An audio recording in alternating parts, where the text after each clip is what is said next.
Boa noite, queridos. A paz do Senhor. Por favor, em pé como você está, abra sua Bíblia. 1 Coríntios, capítulo 4, verso 20, vamos ler.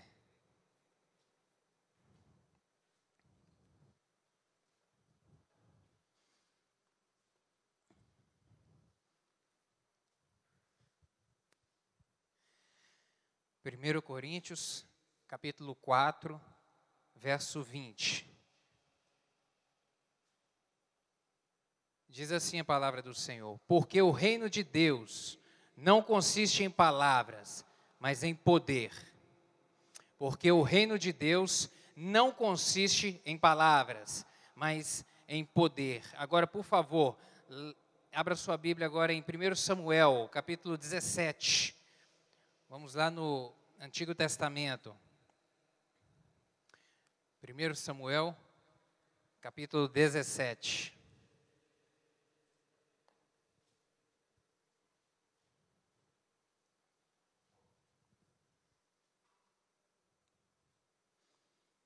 Acompanhe comigo, a partir do verso 32.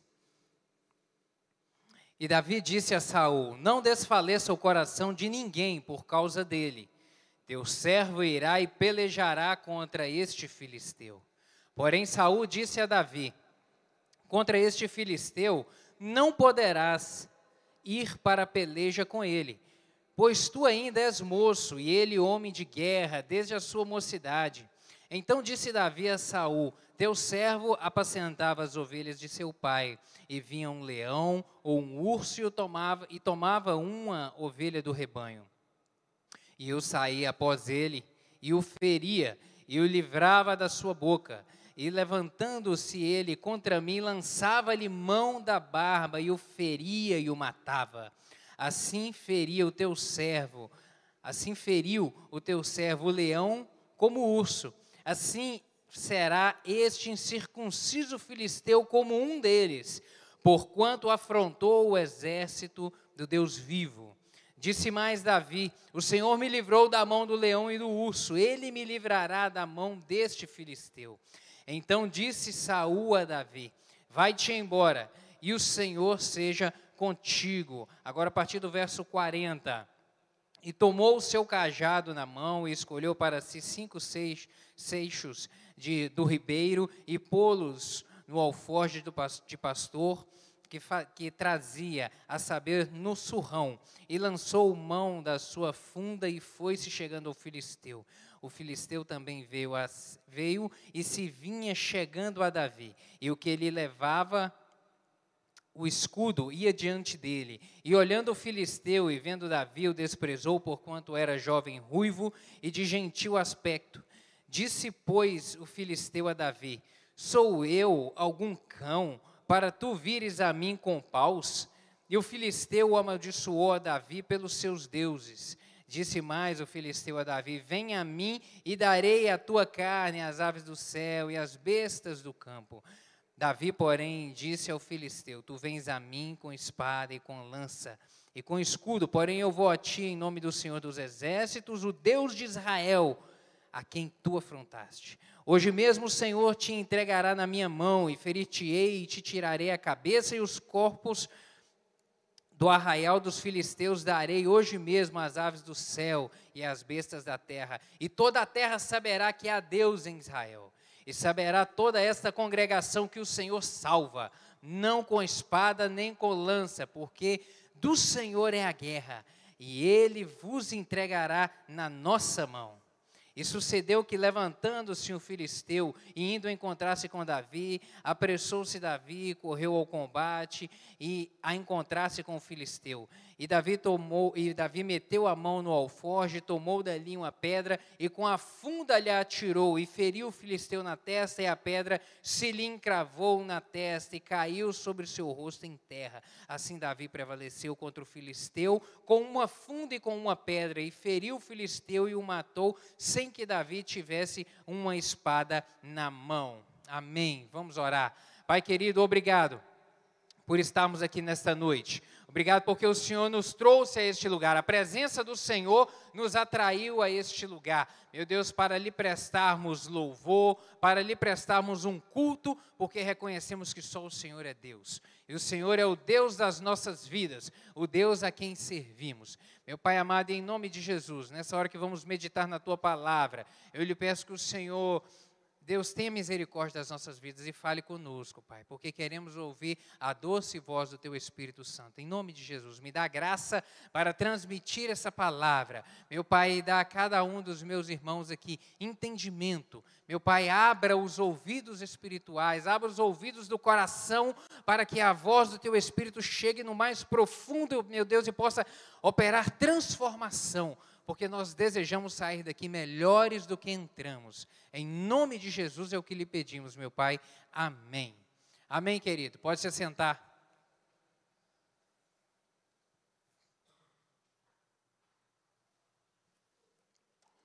Todos nós enfrentamos problemas. Todos nós enfrentamos adversidades na vida. Nós vamos vivendo, vamos caminhando e dia a dia enfrentando na nossa jornada os desafios que vão surgindo, as situações, os problemas, as circunstâncias que vêm contra nós para nos afligir. O próprio Senhor Jesus Cristo disse isso: no mundo tereis aflição. Ele próprio nos advertiu que no dia a dia nós vamos enfrentar. Vencemos um hoje, mas a gente sabe que o próximo vai vir pela frente. E é assim mesmo, e vamos caminhando. Há pouco tempo atrás, eu atendi uma pessoa no escritório e, conversando com ele, ele foi me narrando os problemas. E foi contando tanto problema, por cerca de uns 15 minutos ele ficou me narrando o problema. Olha, eu tenho problema dessa natureza e dessa natureza, e foi falando, e aquilo eu te confesso que foi um pouco me estressando. E o cidadão foi só narrando problema, e ao final ele parou e falou: é muito problema, né? Como é que faz para poder vencer isso tudo? Falei: meu Deus, me dá uma graça aqui para eu dar uma resposta para esse cidadão. Eu olhei para o rosto dele e falei: meu querido, você quer ficar livre dos problemas todos? Ele falou: quero. Eu falei: morre. Simples assim. Vai acabar todos os problemas, porque enquanto a gente viver, a gente vai ter problema. A gente vai enfrentar a adversidade na vida. Vamos enfrentando as batalhas do dia a dia. Então, a gente tem que ter bom ânimo. Tem que ter bom ânimo e graça do Senhor para poder ir caminhando, mas sabendo que as dificuldades vêm.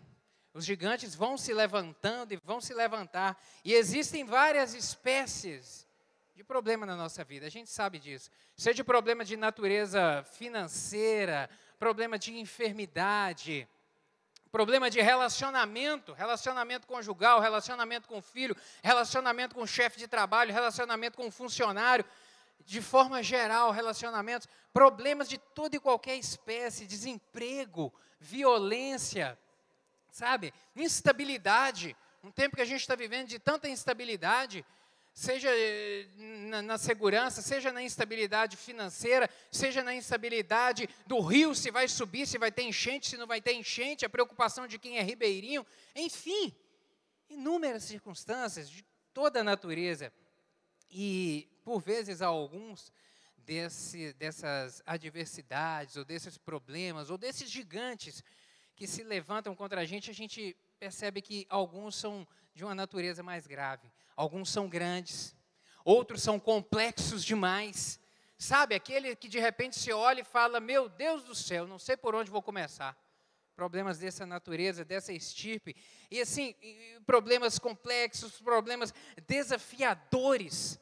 Aqueles que a gente tem que levantar, acordar de manhã e falar: meu Deus, me dá um ânimo aqui para eu poder vencer esse negócio. Porque é difícil demais. Porque eu preciso sim de algo do Senhor para me dar graça para eu poder caminhar e ir para frente. Porque se eu for caminhar com as minhas próprias pernas, eu não vou conseguir não, meu Deus. Me ajuda, sabe? E problemas que, por vezes, que de maneira assintosa, eles nos afrontam. Sabe? Tem problema ou adversidade que quando a gente acorda, ou no caminhar da nossa vida, são aqueles que aparecem, que de forma reiterada a gente vai enfrentando. Sabe, aqueles problemas prolongados, uma enfermidade prolongada, um problema financeiro prolongado, que se passa semana, que se passa mês, que se passa ano orando, pedindo ao Senhor a provisão, pedindo ao Senhor o livramento, pedindo ao Senhor a intervenção, pedindo ao Senhor que transforme a situação, porque está difícil, sabe, esses mais prolongados. Meu Deus, e esses são aqueles que a gente acorda, e eles vêm quase que nos esbofetear, sabe? Se lançam perante nós e falam, olha, quase que assim, onde está o seu Deus? Onde é que está a sua fé? Sabe? Aqueles que vêm quase que para nos afrontar, como esse gigante se levantava e afrontava o povo de Israel, sabe? Tem problema que é assim, que a gente vai vivendo e pelo embate da vida, o problema parece que é tão grande, parece que, meu Deus, como é que eu vou resolver isso? E ele vem todo dia, assim, para enfrentar a sua fé, para poder querer te subjugar, para falar, olha, eu estou aqui, eu sou maior do que você. Tem problema que é dessa natureza, que é só a graça do Senhor mesmo para a gente poder vencer. E por vezes o inimigo acaba por intimidar o crente. Por vezes ele é de uma intensidade tão grande, que ele tem essa capacidade de intimidar, provoca medo, intimida o crente, causa medo, enfraquece a fé, desanima para poder parar no meio da jornada e não continuar. Problemas dessa natureza, eu já vivi problemas assim. Eu tenho certeza que de repente você que está sentado aqui já enfrentou adversidades assim, ou pode estar enfrentando, ou você que me assiste nessa hora, de repente pode estar vivendo isso aí na sua vida. Uma adversidade tamanha que está te afrontando, ou que está te enfraquecendo, que você não está tendo forças para poder progredir, para poder avançar, para poder vencer, enfrentá-la no dia a dia. Problemas dessa natureza. Meu querido, e diante disso, diante de circunstâncias assim, diante de adversidades dessa natureza, eu quero te dizer que a sua postura de fé ante a adversidade é que determina se você terá ou não vitória sobre esse problema. É a nossa postura de fé ante os embates, ante os gigantes, ante os levantes, ante os problemas, ante as complicações, é a nossa postura de fé, é a forma como nós reagimos, é a forma como nós nos postamos ante ela, é que vai determinar se nós vamos ter ou não vitória, se vamos conseguir superar ou não esse desafio, superar ou não este problema. Postura de fé, meu querido, postura de fé. É a forma como nos colocamos. Por que fé? Por que fé? Porque fé é o combustível que faz o cristão caminhar. Fé é o que faz Deus operar na vida da gente, é a fé. Está lá em Hebreus 11:1, o que é a fé? A fé é o firme fundamento de coisas que se esperam e a prova de coisas que não se veem. Eu não consigo ver, mas eu creio que o Senhor vai intervir nesse negócio aqui. Eu não consigo ver a solução, a porta, eu não consigo ver de onde vai surgir aqui alguma coisa, uma luz no fim do túnel, mas eu creio, porque o Deus a quem eu sirvo, Ele tem o poder no céu e tem o poder aqui na terra também. Ele tudo governa, Ele tudo dirige, Ele tem a primeira e a última palavra a respeito da minha vida e das circunstâncias, porque a Bíblia me garante isso. Isso é a fé. Então, tendo fé, a postura de fé, a forma como eu me coloco perante as situações, é que vai determinar se eu terei ou não vitória. Por isso é importante a gente pensar sobre isso e a gente conversar sobre isso. E eu quero compartilhar essa palavra com você nessa noite a respeito de postura de fé, para que você mentalize isso e fale, meu Deus, em nome de Jesus, se de repente eu estou patinando na fé com o Senhor, está patinando na fé, ó Deus, no dia a dia da minha jornada, Pai, me ajuda. Eu quero me portar de maneira diferente.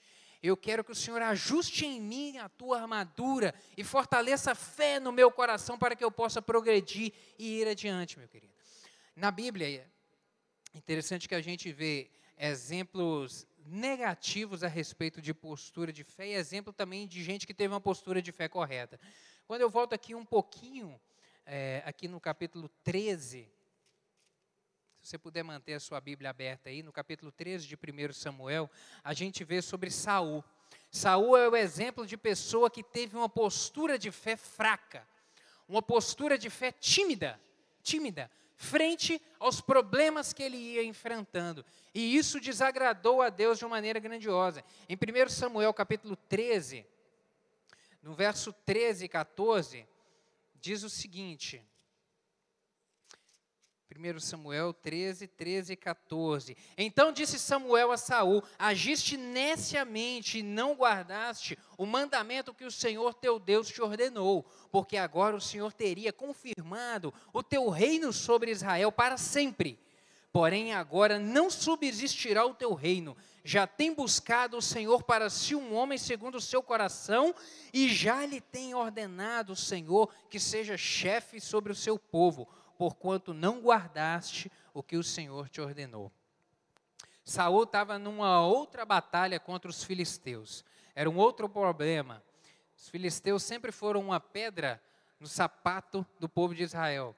E neste momento aqui, era uma outra guerra, os filisteus se levantando, e o profeta Samuel havia dito: olha, Saul, pode ficar na frente de batalha com o povo e me aguarda aí, que eu vou chegar aí, e vou prestar sacrifício, faremos o sacrifício ao Senhor, e Deus vai trazer livramento, Deus vai operar o milagre. Essa foi a palavra, o recado que o profeta Samuel deu a Saul. E a história aqui no capítulo 13 mostra e nos revela que, lá no momento da batalha, os filisteus já montando no seu fronte ali, os soldados de Israel começaram a ficar temerosos, porque eles sabiam que precisavam de Deus para poder vencer aquela batalha. Precisavam da intervenção e Samuel não estava chegando. Eles começaram a apertar Saul, e Saul, se vendo intimidado ou preocupado, ou com muita falta de fé no seu coração, meteu a mão onde não precisava, onde não devia fazer. E ele prestou o sacrifício. Ele mesmo prestou o sacrifício. Um negócio que ele não podia fazer de maneira nenhuma. Porque isso era um ofício específico do profeta. Ele usurpou uma função que não era dele, em razão de temer a pressão do povo, dos soldados que pressionavam: cadê Samuel? Cadê Samuel? Olha, o inimigo está na nossa frente, cadê Samuel? Ele foi e fez algo que não deveria. Ele deveria ter aguardado e continuado a crer que o Senhor daria a vitória. A bênção não chega atrasada. Deus não erra. Deus já desamparou alguma vez? Alguma vez na história? E o próprio Saul, se ele olhasse para trás, ele ia ver que no momento da história do povo de Israel, em momento algum, Deus desamparou. Em momento algum, Deus chegou atrasado, ou ele deixou o povo morrer de fome sem enviar provisão, ou ele deixou o povo morrer de sede sem mandar água na hora que precisava. Ele conhecia da história. Ele sabia que a bênção ia chegar. Ele sabia que a mão de Deus ia ser manifesta na hora certa. O poder do Senhor ia ser operado no momento certo, mas ele enfraqueceu. Sabe, ele apresentou um sacrifício. E aqui eu quero chamar a sua atenção, abrir um parênteses aqui, só para chamar a atenção a respeito dessa questão de apresentar sacrifício. O apresentar o sacrifício era uma forma, mas o conteúdo do sacrifício, que era a legitimidade daquele que iria prestar, foi desrespeitada. Sabe o que eu aprendo com isso, meu querido? É que a forma, ela é importante, mas o conteúdo para Deus interessa muito mais. O conteúdo para Deus interessa muito mais. Para os soldados, naquele momento ali, junto de Saul, eles viram um sacrifício sendo feito. O problema estava resolvido. Estava resolvido na ótica deles. O sacrifício foi feito, mas foi feito de maneira errada. Foi feito de maneira ilegítima, e isso não resolvia o problema. Sabe, meu querido, eu aprendo com isso, que não é só o fato de vir à igreja, por exemplo, mas é a forma como se vem à igreja, sabe? Não é o simples fato de orar, mas é a forma como eu me coloco e me prostro perante o Senhor para poder orar. Sabe? Para não virar aquela coisa automática. No piloto automático, vindo à igreja no piloto automático. Ah, mas por que eu estou indo hoje na igreja quarta-feira? Não, porque hoje tem um culto lá e eu tenho que ir lá e tem uma corrente acontecendo lá, um negócio lá e eu tenho que ir lá. Sabe? Deu domingo, 7h30 da noite, não, eu tenho que ir na igreja. Mas sabe aquela preparação? Sabe aquela coisa do coração? Não, eu não estou indo na igreja. Eu estou indo prestar um culto ao meu Deus. Eu estou indo prestar um culto a Ele. E eu estou preparando o meu coração para isso. E eu vou lá porque eu amo a casa do Senhor. Eu vou lá porque eu amo louvar ao Senhor. Eu vou lá porque eu amo me reunir com os meus irmãos para poder prestar a Ele louvor, prestar a Ele adoração e entregar a Ele também o meu clamor. Falar, Deus, olha para mim, tem misericórdia da minha vida, eu preciso da Tua intervenção, Senhor. Me ajuda. Sabe, é o conteúdo, é a forma como as coisas são feitas. Isso para o Senhor, meu querido, faz toda a diferença. Porque senão a gente vai vivendo no piloto automático. E o piloto automático não dá certo com o Senhor. No relacionamento com o Senhor, o piloto automático não funciona. Não funciona. Tem que ter essa pessoalidade no relacionamento, essa dedicação.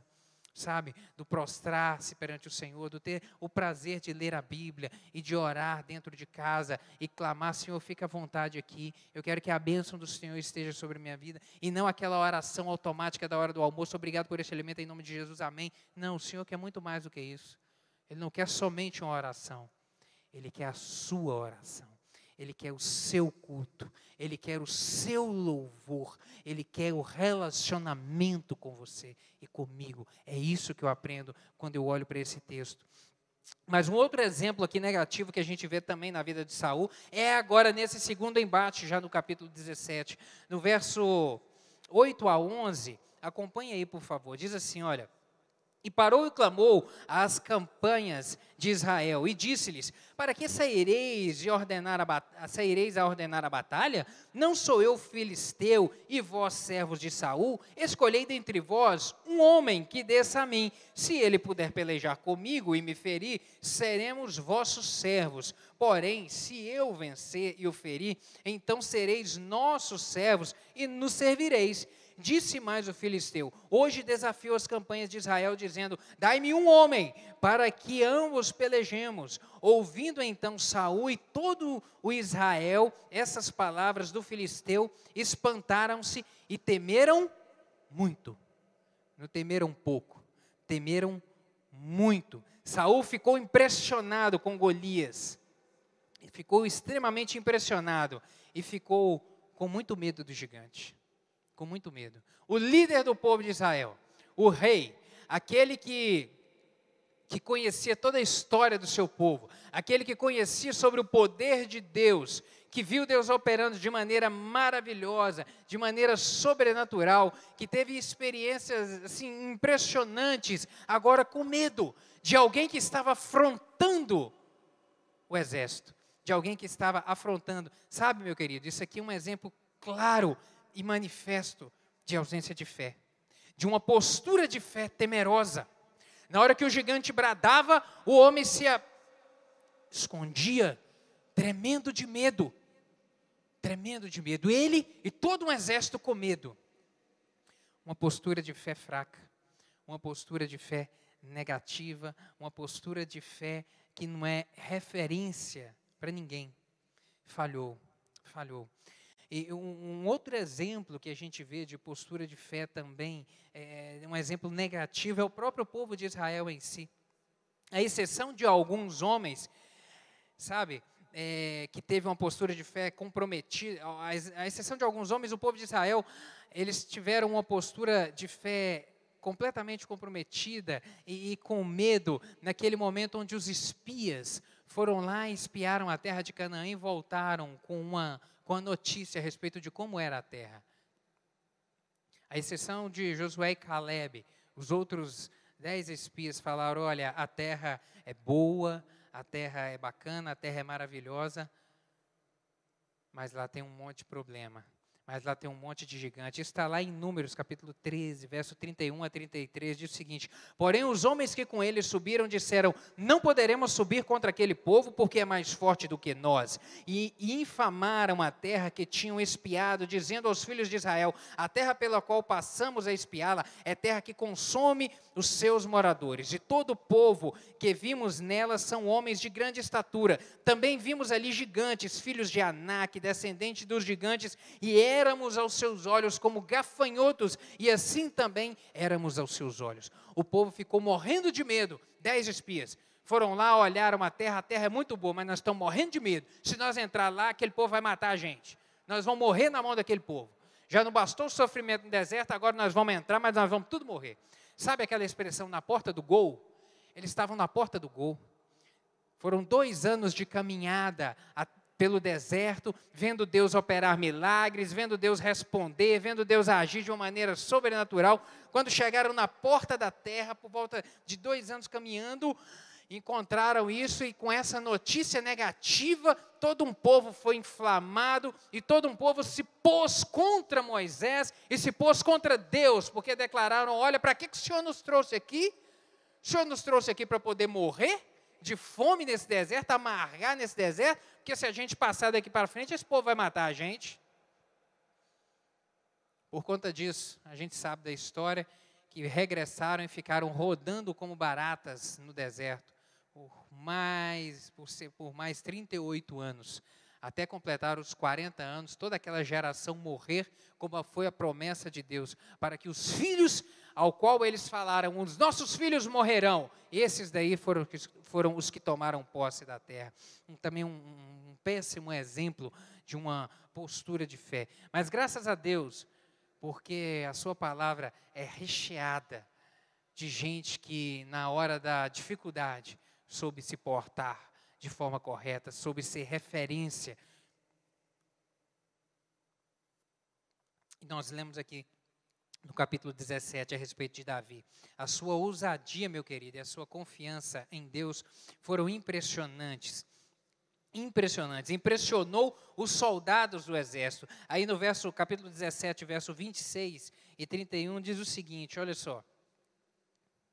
Então falou Davi aos homens que estavam com ele, dizendo, que farão aquele homem que ferir a este filisteu e tirar a afronta de Israel? Quem é, pois, este incircunciso filisteu para afrontar o exército do Deus vivo? Verso 31, e ouvidas as palavras que Davi havia falado, as anunciaram a Saul e mandou em busca dele. Os soldados ficaram impressionados. Sabe, a postura de um menino de 17 anos, de um moço, a forma como ele olhou para o problema, a forma como ele encarou o problema, e a forma como ele falou, e a forma como ele se postou, impressionou os soldados. E aqui não eram qualquer um, eram soldados experientes. Isso aqui era gente que estava com espada na mão há muito tempo. Era gente que tinha experiência em guerra, era homem de guerra. Não foi qualquer um que ficou impressionado com a palavra de Davi. Os soldados ficaram impressionados por conta da ousadia com que esse menino falava. Falava a respeito de um problema que estava na frente, que era Golias, e que realmente era um senhor problema. Golias não era qualquer um guerreiro. Golias tinha aproximadamente 3 metros de altura. A couraça que estava sobre o seu corpo, pesava cerca de 70 quilos. Sabe, o escudo de Golias tinha 30 quilos. A sua lança tinha cerca de 15 quilos. A sua espada tinha aproximadamente 20 quilos. O homem era um tanque de guerra. O homem era um tanque ambulante. Passava por cima de qualquer coisa. Era como uma reta escavadeira que ia atropelando tudo. Ninguém podia ficar na frente desse homem. E aí vem um menino e fala, e a forma como ele fala a respeito desse problema impressiona todo mundo. Isso é postura de fé, meu querido. Isso é postura de fé. Isso é postura de fé. E impressionou tanto os soldados e teve a capacidade de mudar a opinião do rei. No verso 32 e 33, fala o seguinte: Porém Saul disse a Davi: contra este filisteu não poderás ir para pelejar com ele, pois tu ainda és moço, e ele homem de guerra desde a sua mocidade. O verso 33, o verso 32 e 33, depois o 36 e 37. E assim feriu. E aí Davi veio falando a respeito do leão e do urso, e assim feria a teu servo o leão e o urso, e assim será este incircunciso filisteu, como um deles, porquanto afrontou o exército de Deus vivo. Disse mais Davi: o Senhor me livrou da mão do leão e do urso, ele me livrará da mão deste filisteu. Então disse Saul a Davi: vai-te embora, o Senhor estará contigo.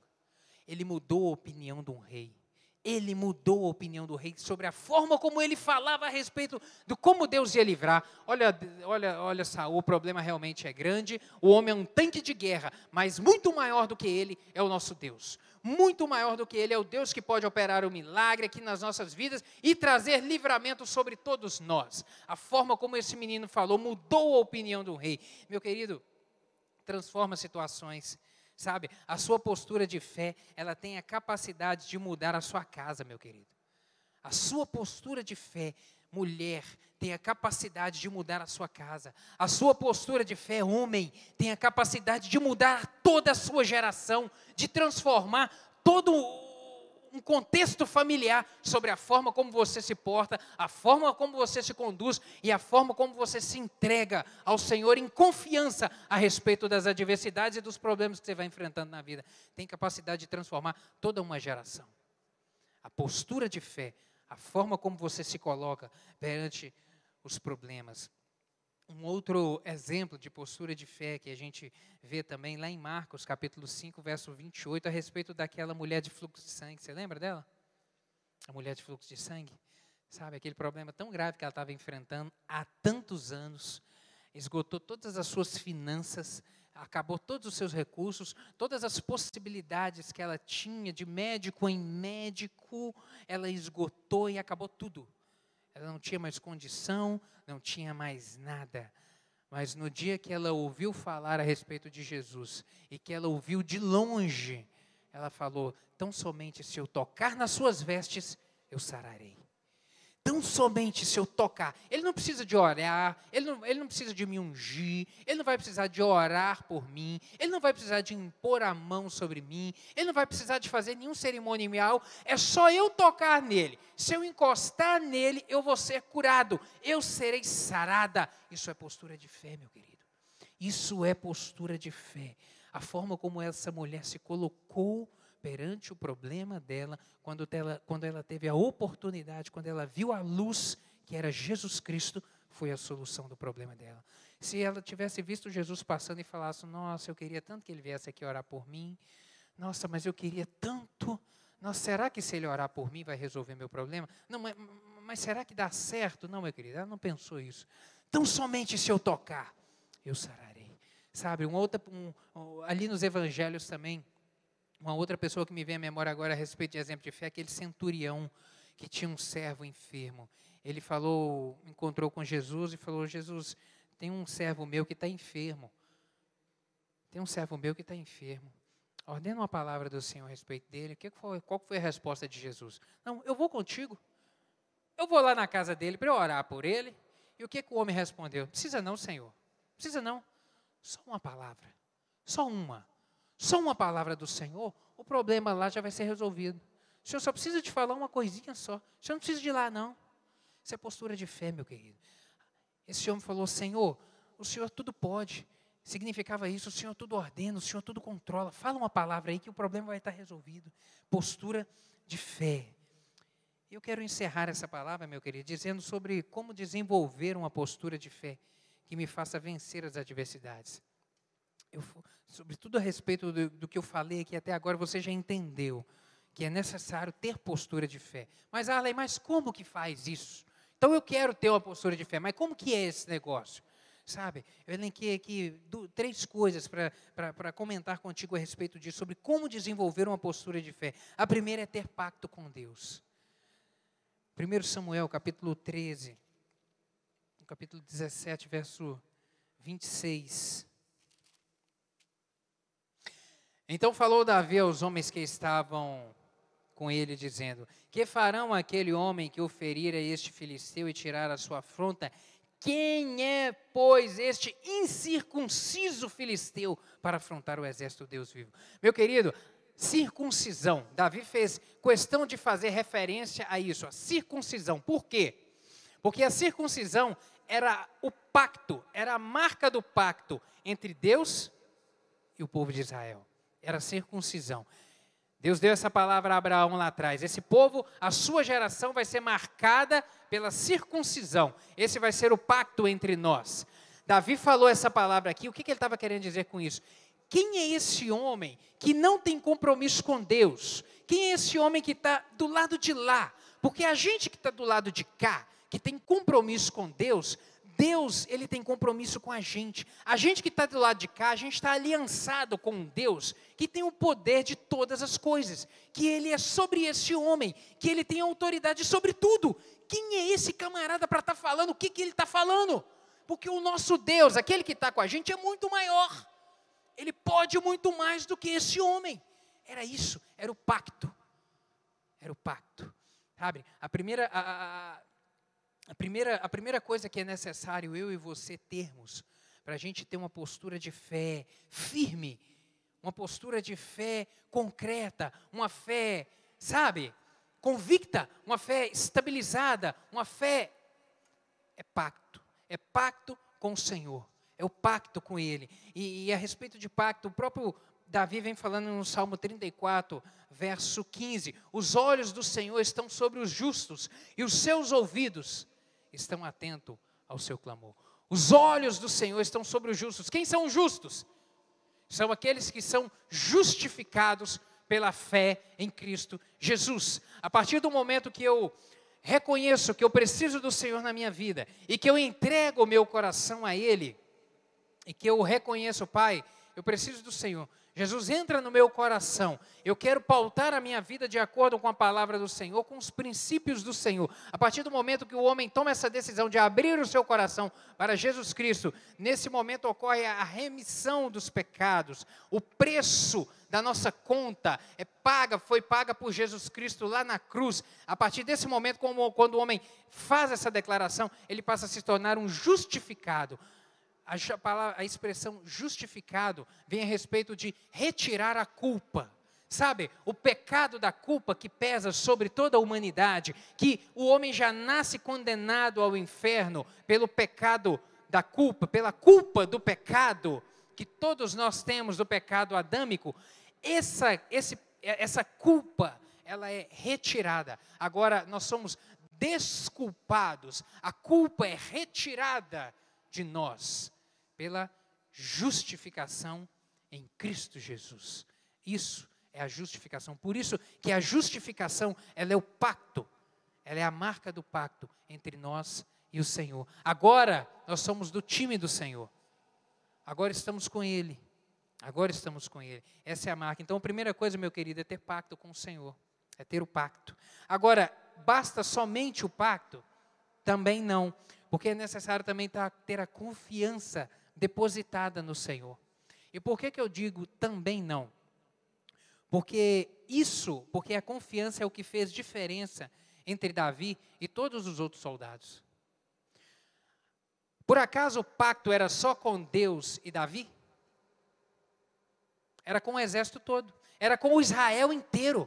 Todos aqueles soldados, Saul tinha um pacto, todos eles tinham um pacto, mas por que não fez a diferença o pacto na vida deles? Porque eles não tinham confiança em Deus.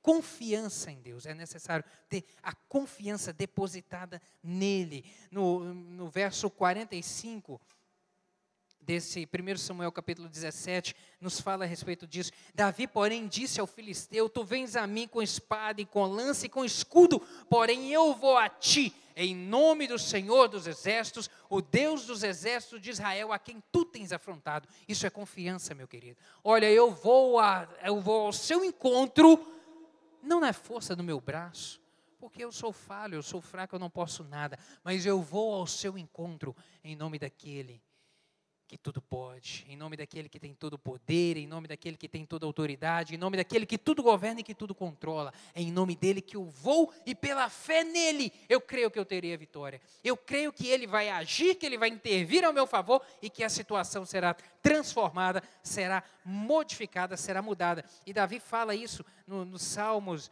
em diversos momentos. Salmo 18, verso 2, diz: o Senhor é o meu rochedo e o meu lugar forte, o meu libertador, o meu Deus, a minha fortaleza em quem confio, o meu escudo, a força da minha salvação e o meu alto refúgio. Salmo 20, verso 7 e 8, ele fala também: uns confiam em carros, outros em cavalos, mas nós faremos menção do nome do Senhor. Uns encurvam e caem, mas nós nos levantamos e nos mantemos em pé, porque a nossa confiança está nele, está no Deus que tudo pode, no Deus que tudo faz.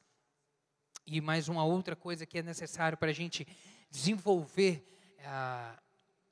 essa postura de fé, é o pacto, é a confiança depositada no Senhor, e também é caminhar em intimidade com Deus, meu querido. Caminhar em intimidade com Deus. A sua postura de fé, ela é diretamente proporcional ao seu grau de intimidade com Deus. Você pode falar isso para quem está do seu lado? A sua postura de fé é diretamente proporcional ao seu grau de intimidade com Deus. Sabe? Porque o tanto que for a sua intimidade, o tamanho da sua intimidade com Deus, será o tamanho da sua postura de fé. Está diretamente ligada uma coisa com a outra. Diretamente ligada. Salmo 145, versos 18 e 19.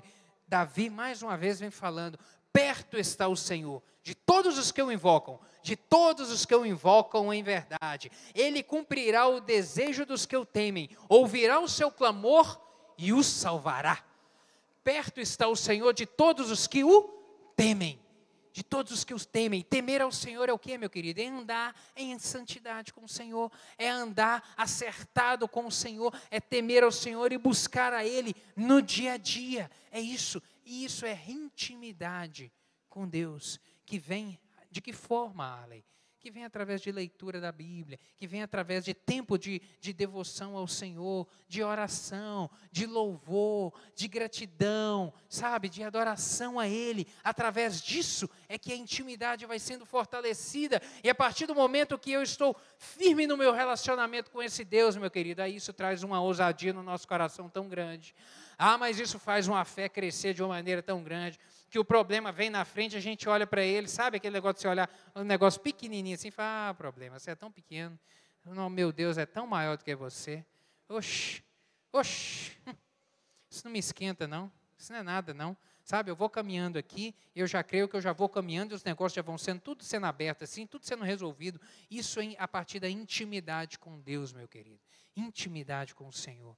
E para eu encerrar, todas essas palavras de Davi, elas são confirmadas pelo apóstolo Paulo, nesse texto que nós lemos, 1 Coríntios capítulo 4, verso 20. O reino de Deus não consiste em palavras, mas consiste em poder. O reino de Deus é o que, meu querido? O reino de Deus somos nós reunidos aqui servindo ao Senhor. Isso é o reino de Deus.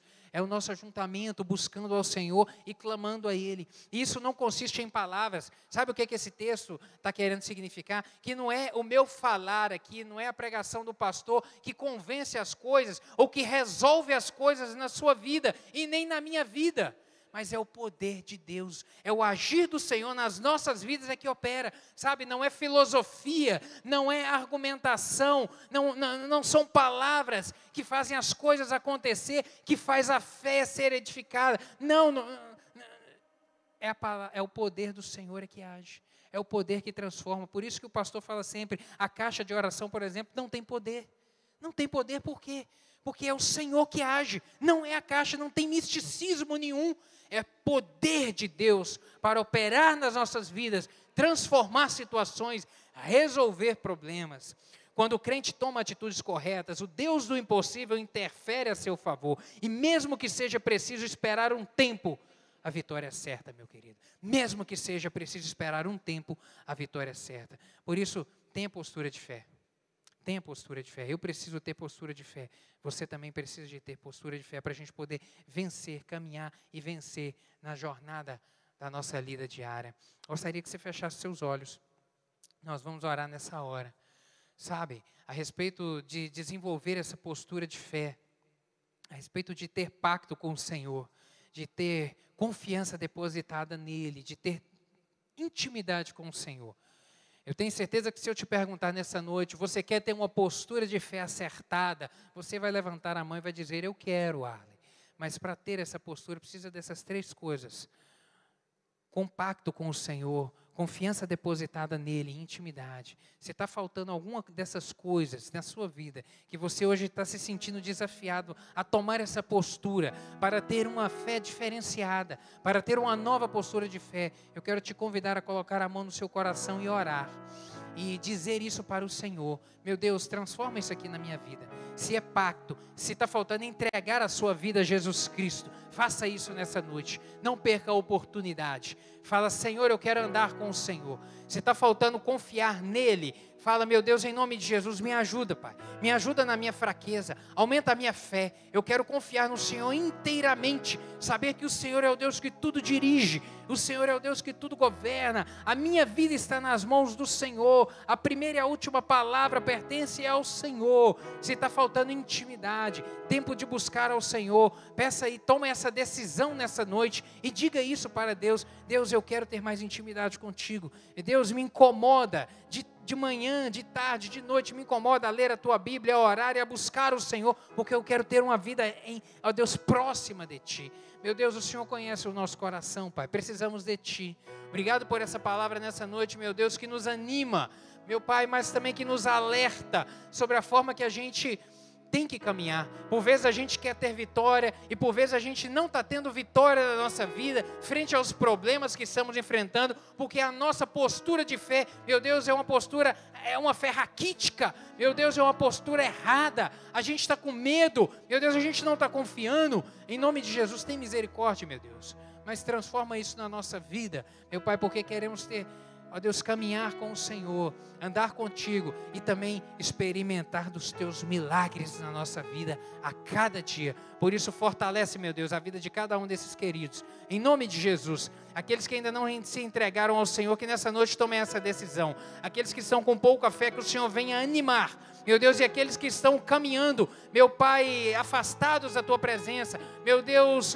frios na fé, sem intimidade com o Senhor, que essa noite também seja a noite do aquecer do Senhor nos corações, meu Deus, para que haja, ó Deus, um compromisso de andar com o Senhor. Obrigado por isso, obrigado porque o Senhor é Deus fiel e que nos ama e que caminha conosco, em nome de Jesus, meu Deus, amém.